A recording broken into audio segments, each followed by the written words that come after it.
Hello दोस्तों, आज हम पढ़ेंगे कैनाल हेडवर्क के बारे में। हेडवर्क जो है नदी से नहर में पानी लेने के लिए बनाया जाता है। हेडवर्क का मुख्य कार्य जो है मतलब जो नहर में पानी आ रहा है हमारा उसे जो है कंट्रोल करना होता है, कितनी समय पर हमें कितना पानी चाहिए इसी को देखना होता है। हेडवर्क का मतलब अगर वर्क बताएं तो हमारे हेडवर्क के कई तरह के मतलब पर्पज़ हो सकते हैं लगाने के, जैसे कि जो हम रिजर्वायर बनाए हैं नर्सिस पर उच्च जल स्तर, मतलब जो हमारा नहर जहाँ से ले रहे हैं वहाँ से हमारा जो है नहर का फुल्ली सप्लाई लेवल पर चले, इसलिए हेडवर्क को बनाया जा सकता है। नहर में पानी अच्छी प्रकार से मतलब नियंत्रित मात्रा में पहुँचाने के लिए हेडवर्क को बनाया जा सकता है। सिल्ट पर कंट्रोल करने के लिए बनाया जा सकता है, सिल्टिंग ना हो इसके लिए बनाया जा सकता है। और जो रिजर्वायर बनाए हैं उसके धारिता पर कंट्रोल, यानी कि अगर रिजर्वायर में अधिक पानी हो जा रहा है तो उसके जल स्तर को हम जो है तो उसके जल स्तर को निकालने मतलब नीचा करने के या फिर उसके पानी को निकालने के लिए हेडवर्क बनाया जा सकता है। हेडवर्क जो है हमारे बाढ़ को रोकने के लिए भी बनाया जा सकता है। ऐसे हमारे हेडवर्क के बनाने के पर्पज़ हैं। हेडवर्क कहाँ कहाँ बनाया जा सकता है और कहाँ कहाँ नहीं बनाया जा सकता है। लोकेशन ऑफ हेडवर्क, तो जो हमारे हिलीज एरिया हैं वहाँ पर जो है बर्फ़ जो है पिघलकर नदी में जब आता है तो उस समय वेग बहुत ज़्यादा होता है, तो वहाँ पर हम हेडवर्क नहीं बनाते हैं, क्योंकि वहाँ उसकी ज़रूरत भी नहीं होती है और वहाँ पर सिंचाई के लिए उतनी ज़्यादा ज़मीनें भी नहीं होती हैं।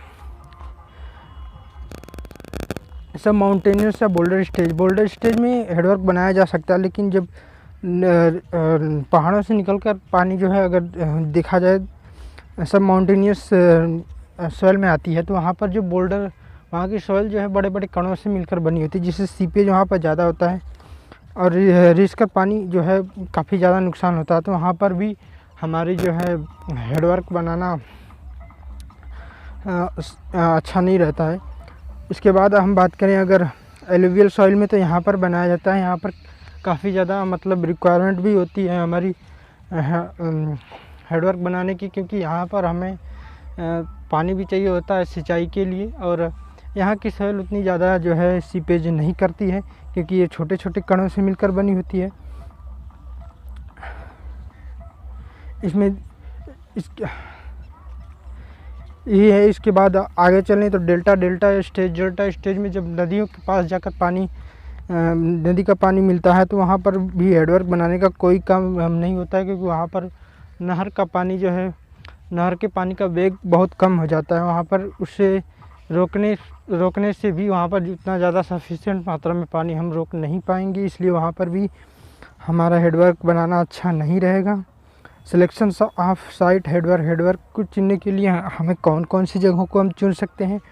हेडवर्क ऐसी जगह पर बनाना चाहिए जहाँ पर जो है नदी का क्रॉस सेक्शनल एरिया जो है जहाँ पर पतला हो वहाँ पर बनाएं, और वहाँ पर जो है सिंचाई के लिए ज़्यादा भूमि हो वहाँ पर हम बनाएंगे। वहाँ पर पहुँचने में आसानी हो वहाँ पर बनाएंगे हम।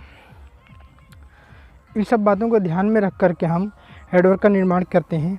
आगे चलें, जनरल लेआउट ऑफ हेडवर्क की मतलब पार्ट के बारे में बात करें तो हमारा पार्ट में जो है सबसे पहले आ जाता है मार्जिन बॉन्ड का काम जो हमारा होता है, अगर बाढ़ पीड़ित क्षेत्र कोई है तो हम जो है जहाँ पर रिजर्वायर बना रहे हैं वहीं से दीवार निकाल करके हम ऐसी जगहों पर लेकर उस दीवार को ले जाकर मिला देते हैं जहाँ पर मतलब बाढ़ का पानी नहीं पहुँच पाता है। वो चाहे हिली एरिया हो जाएगा या फिर कोई ऊंचा सा टीला हो जाएगा, वहाँ पर ले जाकर मिला देंगे। इसके बाद गाइड बैंक का कार्य होता है हमारा, जो पानी अंदर आ रहा है, पानी नदी में है तो उसे मतलब हमारे रिजर्वायर में ले आने के लिए गाइड बैंक को बनाया जाता है। इसके बाद नीचे आए हम तो यहाँ पर जो है हमारी बियर बनाई गई है। ये हमारी बियर हो गई। तो बियर का काम जो है रिजर्वायर में पानी को इकट्ठा करने के लिए कुछ ऊंची दीवारें बनाई जाती हैं, जिससे वहाँ पर भी हमारे रिजर्वायर में पानी इकट्ठा होता रहता है। इसके बाद ये हो गया हमारा फिश इस लैडर का काम जो है मछलियों को अप स्ट्रीम डाउन स्ट्रीम जाने के लिए बनाया जाता है। इसके अलावा हेड रेगुलेटर हेड का प्रयोग जो है कैनाल में पानी लेने के लिए हम करते हैं। यहाँ पर स्टील पॉन्ड जो है हमारा जो होता है, ये जो होता है बियर जो हम साइड में बनाते हैं उससे थोड़ा सा नीचे होता है स्टील। जब सबसे पहले नदी में पानी आता है तो पहले इसी में आता है स्टील पॉन्ड में। इसके बाद जो है ये जब इसमें पानी भर जाता है इसके बाद इधर आता है, इधर वाले एरिया में आता है पानी। तो पूरी तरीके से मतलब अगर नदी में कम भी पानी आता है तो सबसे पहले इसमें आ जाता है और इसके थ्रू हम नहर में पानी ले सकते हैं। इसका ये पार्ट हो गया मेनली। और इसके बाद आगे बियर और बैराज की बात करें तो बियर जो हमारा होता है, एक छोटी छोटी दीवारें होती हैं जो नदी पर बना दी जाती हैं, मतलब बड़ी दीवारें होती हैं नदी पर बना दी जाती हैं, उसे हम बियर कहते हैं। पानी को रोकने के लिए वो बनाया जाता है। जब अधिक पानी उसके दीवार से ऊपर हो जाता है तो दीवार के ऊपर से पानी निकलने लगता है और रिजर्वायर में इससे जितना स्टोरेज से ज़्यादा होता है पानी उससे ऊपर से निकल जाता है पानी। इसके बाद अगर बात करें बैराज की तो ये भी बियर की तरह ही होती है, लेकिन इसमें बियर की तरह दीवारें ना लगाकर हम जो कॉलम लगाकर पियर्स लगा करके इसके पियर्स लगा करके उसमें गेट लगा देते हैं और गेट के ऊपर जो है हम यहाँ पर गेट लगा देते हैं और इसके थ्रू जो है पानी हम लेते रहते हैं। जो है हम बैराज के माध्यम से हम ज़्यादा से ज़्यादा पानी को रोक सकते हैं और बियर के माध्यम से कम पानी को हम रोक पाएंगे वहाँ पर। आगे चलें दोस्तों, तो ये बैराज का कुछ लेआउट दिया हुआ है। इसके अलावा बियर का क्लासिफिकेशन की बात करें तो क्लासिफिकेशन फंक्शन के आधार पर हमारा जो है स्टोरेज जो हम स्टोर के लिए बनाते हैं, पानी को स्टोर करने के लिए बनाते हैं, उसे स्टोरेज बियर कहते हैं। पिकअप मतलब जहाँ से हम नहर में पानी लेते हैं उसको वहाँ नहर में पानी लेते हैं तो वहाँ पर हम पिकअप बियर बनाते हैं। डाइवर्जन बियर, अगर हम पानी को किसी और दिशा में मोड़ना चाहते हैं वहाँ पर डाइवर्जन बियर को बनाया जाता है। वेस्टेज ओवरफ्लो बियर का निर्माण जब जो है ये बियर जलाशय में परिधि पर बनाए जाते हैं और जलाशय में जलस्तर ऊँचा होने पर इससे अधिक हो जाता है तब बाढ़, इसे अतिरिक्त पानी को बाहर निकालने के लिए इस बियर का निर्माण किया जाता है। और आगे चलें, अगर प्रवाह के नियंत्रण के आधार पर तो वही हम बियर और बैराज को पढ़ चुके हैं। आगे चलें दोस्तों, तो हमारा आता है निर्माण सामग्री के आधार पर। तो हमारी अलग अलग प्रकार की हो सकती है। मेसनरी बियर हो सकता है, मेसनरी और रॉकफिल बियर हो सकता है, कंक्रीट सीमेंट कंक्रीट की बियर हो सकती है। और अभिकल्पन के आधार पर होता है हमारा ग्रेविटी और नॉन ग्रेविटी बियर, तो ये सब हमारे होते हैं। इसके अलावा बियर के अगर पार्ट की बात करें तो ये हमारा पार्ट होता है, ये हमारा पॉन्ड लेवल होता है जिसमें हम रिजर्वायर के पानी को इकट्ठा करते हैं।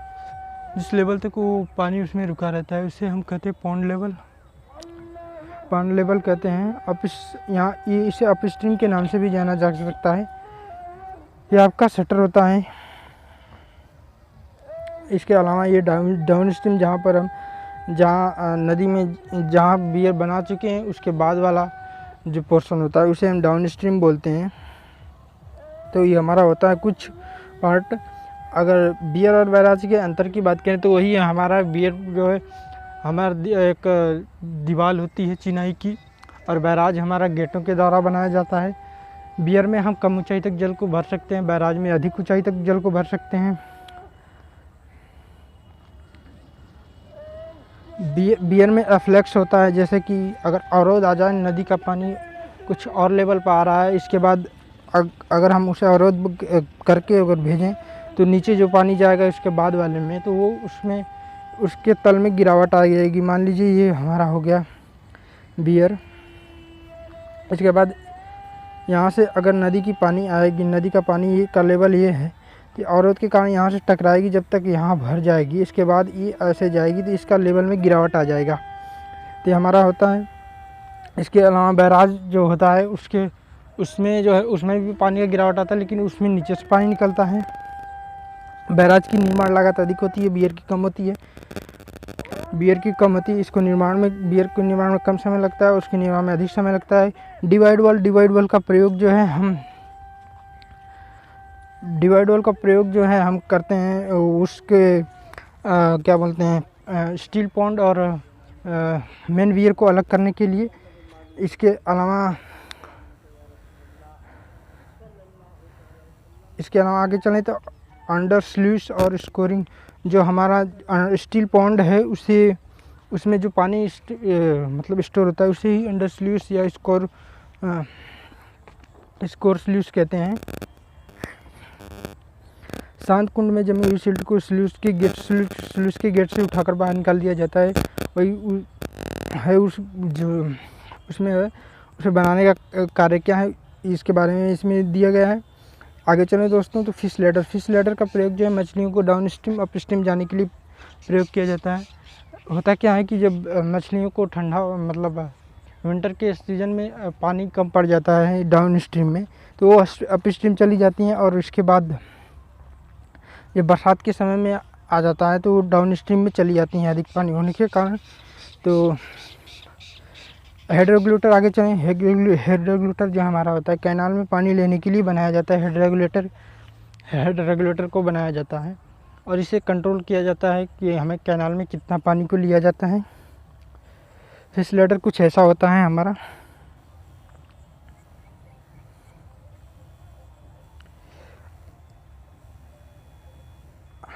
आगे चलें दोस्तों तो हमारा आता है सिल्ट प्रिवेंशन वर्क।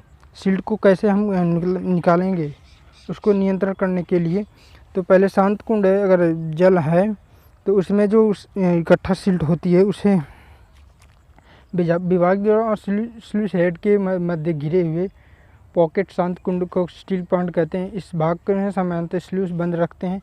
जो वही बात है कि इसमें जब स्लूस को बंद रखते हैं, जब सिल्ट ज़्यादा हो जाती है तो हम तेज वेग से पानी खोलते हैं और उसके पानी के साथ साथ वो सिल्ट बहकर निकल जाता है। रेगुलेटर गेट के पास जो होता है सिल्ट, रेगुलेटर गेट को मतलब जब जमा हो जाता है तो वो रेगुलेटर गेट को खोलने से वहाँ से सिल्ट को साफ़ किया जा सकता है। एक और सिल्ट एग्जीक्यूटर, सॉरी हमारी इंग्लिश थोड़ी ख़राब है। सिल्ट एग्जीक्यूटर जो हमारा होता है, एग्जीक्यूटर जो हम नदी में मतलब हेडवर्क से पहले अगर सिल्ट जमा हो जा रही है वहाँ से निकाल लें तो सिल्ट एग्जीक्यूटर होता है वो। और इसके बाद सिल्ट इजेक्टर जो हमारा होता है, सिल्ट इजेक्टर नदी से कैनाल में जो पानी हमारा चला जाता है वहाँ पर से सिल्ट निकालते हैं, तो हमारा वहाँ पर सिल्ट इजेक्टर का प्रयोग करते हैं। सिल्ट इजेक्टर जो है हम जो है नॉर्मली सिल्ट इजेक्टर का ही प्रयोग करते हैं क्योंकि कैनाल में सिल्ट निकालना हमें आसान होता है बजाय नदी के। आगे हम रिवर ट्रेनिंग वर्क्स की बात करें तो कभी कभी ऐसा होता है कि सिल्ट ज़्यादा जमा हो जाने से नदी अपना रास्ता बदल लेती है और जो है वो आसपास के क्षेत्रों में बाढ़ ले आ देती है। तो उसके लिए हम मार्जिन्स का निर्माण करते हैं जो कि हम पहले ही मतलब डिस्कस कर चुके हैं। तो आज के लिए इतना ही। थैंक यू दोस्तों।